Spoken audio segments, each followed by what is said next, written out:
Bueno, y parecía uno de esos misterios que no se iba a resolver nunca, de quién era el cuerpo que habían encontrado enterrado al lado de la casa de Cerati. Finalmente se lo identificó y se está cada vez más cerca de la verdad, Diego. Cada vez más cerca. Y presten especial atención a lo que tenemos preparado, porque estas son las preguntas que se han ido resolviendo en las últimas horas y que restan por resolver. Esperen al momento de la relación entre Diego y este chico, por entonces de la misma edad, 16 años, que era el dueño de la casa o es el dueño de la casa donde aparecen los restos de Diego, el gallego Fernández Lima. Tenía 16 años, jugaba en el club excursionistas, un chico que era muy popular, si se quiere, al que todos reconocían rápidamente cuando lo veían y que tenía relación no solamente con sus compañeros de curso, sino con compañeros de otros cursos del ENET 36 donde iba al colegio. Cursaba en ese colegio. El 26 de julio del 84 sale a la casa de un amigo. Primer dato, porque cuando uno analiza los datos de la investigación, se pregunta cómo la policía hizo caso omiso a algo que era muy lineal, era muy fácil de resolver, pero claro, no. Resolvieron diciendo, ya va a volver, señora, a su madre, que despertó cualquier tipo de teorías por parte de la familia, que lo habían secuestrado algunos resabios de la dictadura, que había sido parte de una secta, claro, porque la policía no le daba respuesta. Fue visto por última vez en el cruce de Naón y Monroe. Unan estos dos puntos, pues es increíble. La casa de un amigo es donde dice que va. Naón y Monroe, la última vez que lo ven, en ese lugar se sitúa a solamente 800 metros del lugar donde aparecen sus restos. Era sencillo y no hicieron nada para encontrarlo. Sus restos fueron hallados el 20 de mayo, cuando se cae la medianera de la vivienda que estaban demoliendo. La casa donde vivió Gustavo Cerati era la demolida. Cuando cae la medianera, surgen los restos en la casa lindera. Y fue asesinado, y esto lo determina el equipo argentino de antropología forense, de una puñalada en el tórax. También intentaron descuartizarlo. Esto es lo que han logrado corroborar respecto de quién es la víctima. Pero tenemos más para ustedes, porque esta historia tiene muchos fragmentos que hay que ir reconstruyendo para tal vez llegar a la verdad. Pero ¿quién es el sospechoso? ¿Quién es Christian Graf? Presten atención. Christian Graf tiene hoy 56 años. Era compañero de colegio, más no compañero de curso. Iba a otro curso. Bueno, igual. Pero ¿cómo surge la relación? Se los voy a contar. Iban al ENET 36, vivía en el chalet de la avenida Congreso, al 3748, con su madre y su hermana. Hoy solamente vive su madre, la madre sigue viviendo ahí, ¿eh? Y Cristian es vecino. Algunos elucubran que nunca quiso irse de la zona. ¿Por qué? Habrá que responderlo. Siempre vivió ahí desde antes y nunca se mudó la familia. O sea, son los mismos dueños desde siempre. Porque en la casa de Cerati sí habían pasado muchas familias. Claro, era una familia alemana también. La dueña de la casa donde vivió Cerati, que luego se la venden a la hermana de Boy Olmi y toda la cuestión detrás, el alquiler, Cerati y otros artistas que pasaron por allí. Pero la casa de los Graf siempre fue de los Graf. Pero presten atención, es el principal sospechoso de la muerte de Diego. Pero ¿cuál era la relación? Y esto es clave, porque ayer el doctor Perrando tomó una serie de testimoniales a compañeros del colegio de aquellos años y todos coincidieron en lo mismo. No eran compañeros de curso, pero a Graf y a Diego los unía la pasión por las motos. Graf siempre tuvo algún tipo de capacidad para la mecánica de motos y Diego tenía una moto. A ambos les gustaban las motos y ese fue el punto de conexión. Ahora, por eso tal vez fue a la casa, lugar donde creen que fue asesinado. Ahora, Diego, repasemos si te parece las pistas que hay en torno a este caso y cómo se llega a reconstruir y a determinar y a identificar 40 años después. Nosotros tenemos la suerte de contar con el equipo argentino de antropología forense. Y fueron quienes lograron determinar todo esto que les vamos a mostrar. 150 restos óseos, el esqueleto completo, una suela de zapato número 41, corbatín azul del colegio muy gastado, llavero naranja con una llave, reloj Casio de calculadora. ¿Se acuerdan el reloj que le permitió a los investigadores llegar por lo menos a la fecha más o menos de la data de muerte? Había dado 1986, era 1984. una moneda japonesa que se utilizaba como un talismán para la suerte en aquellos años, y el relato de un compañero de colegio, y esta pista es clave, que es el que aporta esta relación entre Diego y Christian Graf.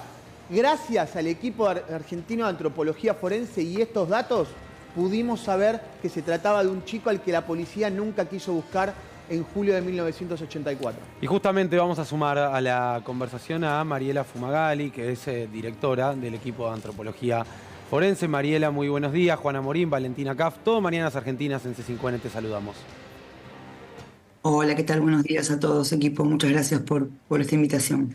Bueno, gracias a vos por atendernos. La verdad, con mucho impacto, ¿no? Seguimos las novedades y finalmente la identificación, la reconstrucción y ahora la posibilidad de que haya una investigación. Pero contanos vos, ¿qué podés contarnos de este caso? Exactamente. Es un poco como contaba su compañero.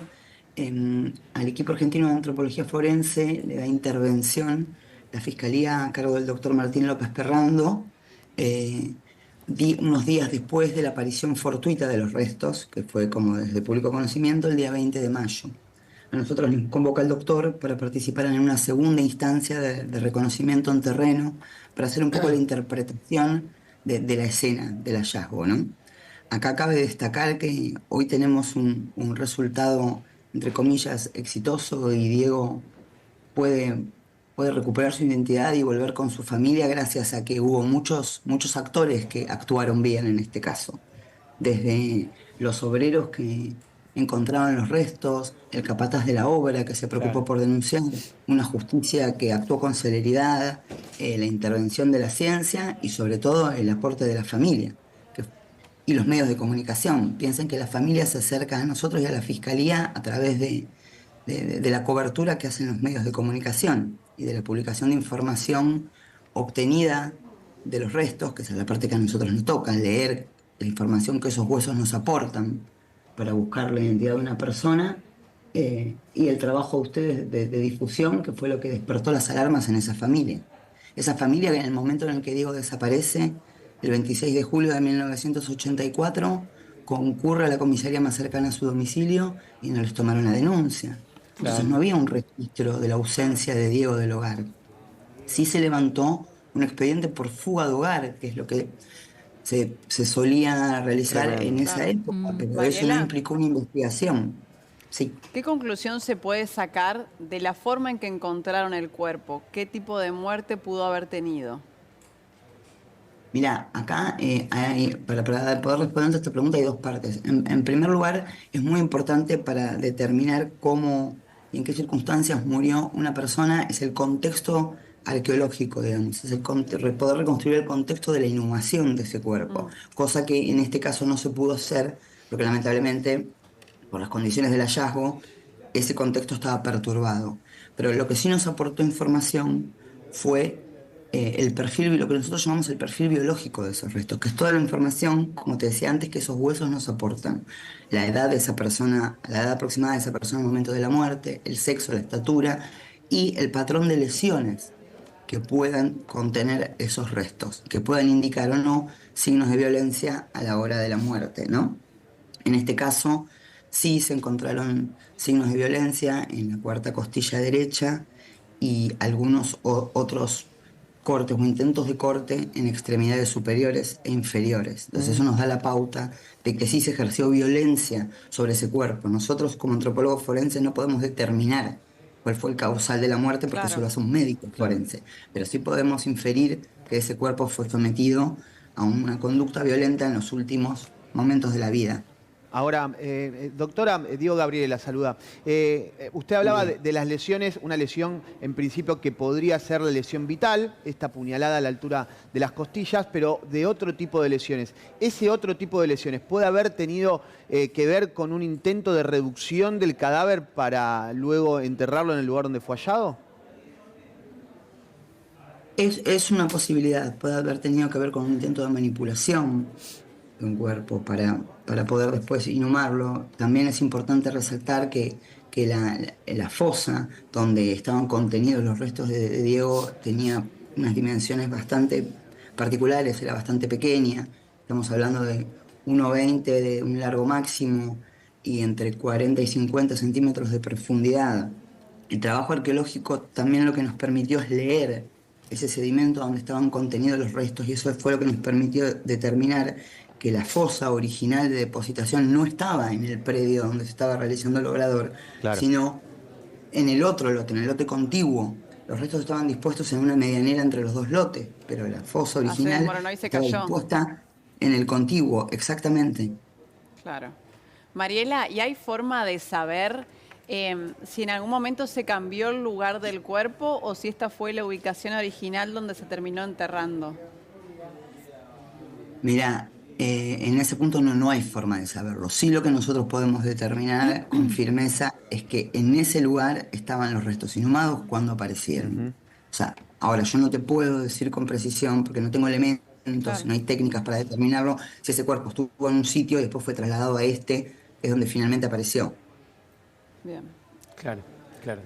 Mariela, a mí me apasiona lo que están contando respecto no solo del trabajo forense, sino de cómo se puede llegar a la verdad. Nosotros lo hemos contado muchas veces, ahora vamos a pasar los teléfonos de contacto para que si alguien tiene alguna persona desaparecida del 83 al día de hoy, se contacte con ustedes. Porque gracias a la difusión, vos lo decías, se ha logrado poder atar los cabos. Y esto habla también de la necesidad de la difusión de las desapariciones y búsquedas que no han sido hechas como deberían haber sido en su momento. Ustedes han logrado hacer ese cotejo. Yo te quiero preguntar respecto del cotejo de ADN. ¿Cómo se realiza ese proceso que ha dado 100% de compatibilidad con la extracción que le han hecho a la mamá de Diego, ¿no? Exactamente, exactamente. Ustedes piensen que de alguna manera identificar es comparar, justamente. Entonces, por un lado lo que tenemos son cuerpos sin identidad y por el otro lado tenemos familias que buscan una persona desaparecida que o no ha sido buscada o ha sido buscada de manera bastante deficiente, por decirlo de alguna forma. Sí. Entonces, lo que nosotros tenemos que poder es reunir una muestra de cada uno de esos restos, para lo cual nosotros, el EAF tiene conformado un banco de datos forenses donde lo que se hace es acumular las muestras de esos restos sin identidad con las muestras que nos entregan las familias de manera voluntaria, anónima y gratuita. De cada una de esos materiales lo que se hace es extraer el perfil genético, la información contenida en el ADN. Es lo que nos permite después establecer comparaciones y permite realizar identificaciones. En este caso, la familia de Diego, a través de su sobrino, se puso en contacto tanto con la Fiscalía como con el EAF, a partir de estas alarmas despertadas por la noticia en los medios, y lo que nos aportaron fue una pequeña muestra de sangre de la mamá de Diego, que actualmente ella está con vida y tiene 87 años, y accedió de manera voluntaria a brindar una muestra para realizar el cotejo. Una vez obtenida esa muestra y procesados los restos, lo que se genera es lo que vos decís, es un match de ADN perfecto. Claro. Ambas muestras fueron procesadas en el laboratorio de genética forense que tiene el EAF en la ciudad de Córdoba. Entonces, en este sentido, para nosotros es muy importante poder convocar a familias que estén buscando una persona desaparecida para poder ir completando ese banco y para poder ir fundando futuras identificaciones. Piensen que hoy Diego va a poder volver con su familia. Esa mamá, después de 41 años, tiene una respuesta. Su hijo no es que no quiso volver a su casa, sino que no pudo volver a su casa. Pero así como hoy podemos hablar de Diego y nos conmueve y nos llena el alma en un punto este resultado, hay un montón de Diegos, hay miles de Diegos.